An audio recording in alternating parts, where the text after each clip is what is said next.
अस्सलामु अलैकुम रहमतुल्लाहि व बरकातुहू। मुलायम सिंह यादव और मोहन भागवत की इस तस्वीर के मीडिया में आते ही यूपी की सियासत में मानो जलजला आ गया हो। आरएसएस चीफ मोहन भागवत के साथ मुलायम सिंह यादव की इस तस्वीर से समाजवादी पार्टी को दूसरी नाम नहाद सेकुलर पार्टियों ने घेरना शुरू कर दिया। खासकर समाजवादी पार्टी और कांग्रेस दोनों पार्टियां एक दूसरे के आमने सामने आ गईं। दोनों ही पार्टियां ट्विटर पर एक दूसरे से दस्तोगिरेबा होने लगीं। कांग्रेस ने इसको समाजवादी पार्टी का फिरका परस्त चेहरा बताने की कोशिश की तो समाजवादी पार्टी ने इसको एक रस्मी मुलाकात बताकर मामले को यहीं रफा दफा करना चाहा। मोहन भागवत और मुलायम सिंह यादव की इस आपसी मुलाकात और कांग्रेस और समाजवादी पार्टी के दरमियान जारी इस सियासी बयानबाजी के बारे में मुसलमान क्या राय रखता है, मेरे ख्याल में इसकी कोई खास अहमियत नहीं होनी चाहिए। अलबत्ता कांग्रेस पार्टी किस मुंह से इस मुलाकात को तूल दे रही है, ये बात समझ से बालातर है। जिस कांग्रेस पार्टी ने आरएसएस को पाल पोसकर आज इस मकाम तक पहुंचाया, वो कांग्रेस पार्टी इस मुलाकात को फिरका वाराना रंग देकर आखिर क्या बताना चाहती? क्या कांग्रेस पार्टी के इस अमल के बाद यह बात गलत हो जाएगी कि मुल्क में मुसलमानों की दलितों से भी बदतर हालत की जिम्मेदार यही कांग्रेस पार्टी है? क्या यह बात सही नहीं है कि कांग्रेस पार्टी के खुद सैकड़ों कारकुनान आरएसएस से ही आते हैं? समाजवादी पार्टी फिरका परस्त है। क्या यह बात अब हमें कांग्रेस पार्टी बताएगी? कांग्रेस हमें यह ना बताए कि समाजवादी पार्टी कितनी फिरका परस्त है। हम खूब जानते हैं कि इस मुल्क में कौन कितना सेकुलर और कौन कितना कम्युनल है। इस मुल्क में मुसलमानों के मसाइल इस बात से नहीं हल हो जाते हैं कि कौन कितना सेकुलर है या कौन कितना बड़ा फिरका परस्त है। अगर हकीकत में कांग्रेस मुसलमानों को कुछ बताना ही चाहती है तो वो यह बताए कि इस मुल्क में सबसे पहले आर्टिकल 341 में मजहब की कैद किस पार्टी ने लगाई। मुसलमान आज भी ये जानना चाहता है कि 1949 को बाबरी मस्जिद में चोरी से मूर्तियां किस पार्टी ने रखवाई थीं। क्या कांग्रेस मुसलमानों को यह बताने की हिम्मत करेगी कि 1992 को बाबरी मस्जिद किस पार्टी के दौरे हुकूमत में शहीद की गई?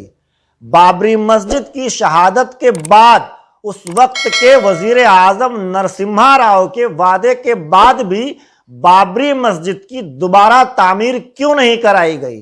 क्या कांग्रेस पार्टी के पास इस सवाल का कोई जवाब है? बाबरी मस्जिद मामले में कोर्ट का फैसला आने के बाद सबसे ज्यादा खुशियां कांग्रेस पार्टी के दफ्तर में ही मनाई गई। क्या कांग्रेस पार्टी अपने दामन पर लगाए इस दाग को धो सकती है? मुल्क की आजादी के बाद से ही लगातार मुसलमानों के खिलाफ साजिशें होती रही हैं। क्या कभी कांग्रेस पार्टी ने इन मामलात पर कोई आवाज उठाई? सिटीजनशिप अमेंडमेंट एक्ट के खिलाफ पूरा मुल्क सड़कों पर था, लेकिन क्या कभी राहुल गांधी, प्रियंका गांधी या सोनिया गांधी ने अपने घरों से बाहर निकलकर इन मुजाहिरों की नुमाइंदगी या क़यादत की? अगर ये सब नहीं किया है तो कांग्रेस पार्टी को कोई हक नहीं है कि वह मुसलमानों को यह बताए कि समाजवादी पार्टी फिरका परस्त है। रही बात समाजवादी पार्टी की, तो मुसलमान खूब जानता है कि समाजवादी पार्टी कितनी दूध की धुली है या कांग्रेस मुसलमानों की कितनी हितैषी है। समाजवादी पार्टी का अगर ईमानदारी से जायजा लिया जाए तो समाजवादी पार्टी किसी बीजेपी या कांग्रेस से कम नहीं है। यही समाजवादी पार्टी है जिसके राज में मुजफ्फरनगर और अतराफ के 50,000 से जायद मुसलमानों को अपने घरों से बेघर कर दिया गया। बेशुमार मुस्लिम मां बहनों की इस्मतें तार तार कर दी गईं और आज तक उन मजलूम मुसलमानों को इंसाफ नहीं मिला। समाजवादी पार्टी इसलिए मुस्लिम मुखालिफ नहीं है कि मुलायम सिंह यादव आज मोहन भागवत से मुलाकात करके आए हैं। इससे पहले भी मुलायम परिवार के फिरका परस्तों से पुराने ताल्लुकात रहे हैं। मुसलमान ये बात भला कैसे भूल सकते हैं कि अखिलेश यादव मुसलमानों को यूज एंड थ्रो से ज्यादा अहमियत नहीं देते। हम समाजवादी पार्टी और कांग्रेस दोनों से ही कहना चाहते हैं कि हमें सेकुलरिज्म और फिरका परस्ती का पाठ ना पढ़ाएं। हमें सिर्फ इतना बता दें कि शहरियत तरमीमी एक्ट के खिलाफ हुए मुजाहरों में 22 से जायद मुसलमानों को पुलिस ने मार डाला। उन पुलिस वालों के खिलाफ अभी तक कार्रवाई तो दूर FIR तक दर्ज क्यों नहीं हुई? समाजवादी पार्टी रियासत में और कांग्रेस पार्टी मरकज में अपोजिशन में है। हिज़्ब मुखालिफ में रहते हुए मुसलमानों को इंसाफ दिलाने के लिए इन दोनों पार्टियों ने अभी तक क्या किया है?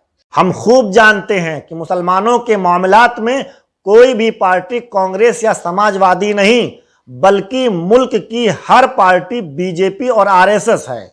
यहीं यह बात भी वाज़ेह कर दूं कि किस्मत की धनी हैं ये तमाम नाम नेहाद सियासी पार्टियां, जिनके हजार जुल्मों सितम के बाद भी मुसलमान इन्हीं को वोट करता है।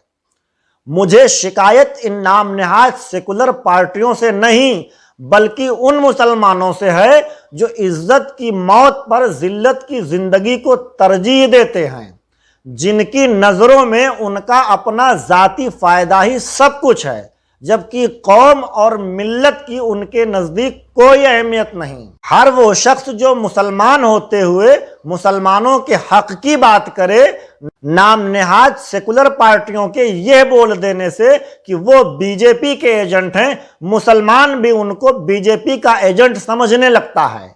उनकी यही हिकमत अमली मुस्लिम लीडरशिप के खिलाफ एक कारगर हथियार साबित होती है। अब मुसलमानों की इस सियासी यतीमी को देखते हुए हिंदुस्तानी मुसलमानों के मुस्तकबिल का ऊंट किस करवट बैठेगा, ये तो वक्त ही बताएगा। फिलहाल इतना वाज़ेह कर देना जरूरी है कि मुसलमानों की पसमानदगी का सबब मुलायम सिंह यादव और मोहन भागवत की मुलाकात नहीं, बल्कि मुल्क में मुस्लिम सियासी क़यादत का फुकदान है। अगर मुसलमानों के पास अपनी खुद मुख्तार सियासी कुव्वत होती तो 1000 मुलायम और मोहन भागवत की मुलाकातों से मुसलमानों की हालत पर कोई फर्क नहीं पड़ता। लिहाजा मुसलमानों को चाहिए कि वो इन बेकार के सेकुलर और कम्युनल सियासी बयानबाजियों पर ध्यान देने के बजाय अपनी एक आज़ाद और खुद मुख्तार सियासी क़यादत की फिक्र करें। आज की इस वीडियो में बस इतना ही। मुस्लिम मसाइल को मज़ीद मजबूती से उठाने के लिए हमारा ताउन कीजिए, हमारे YouTube चैनल को सब्सक्राइब और फेसबुक पेज को लाइक कीजिए। हमारी सियासी बेदारी मुहिम में यही आपका सबसे बड़ा ताउन है। शुक्रिया।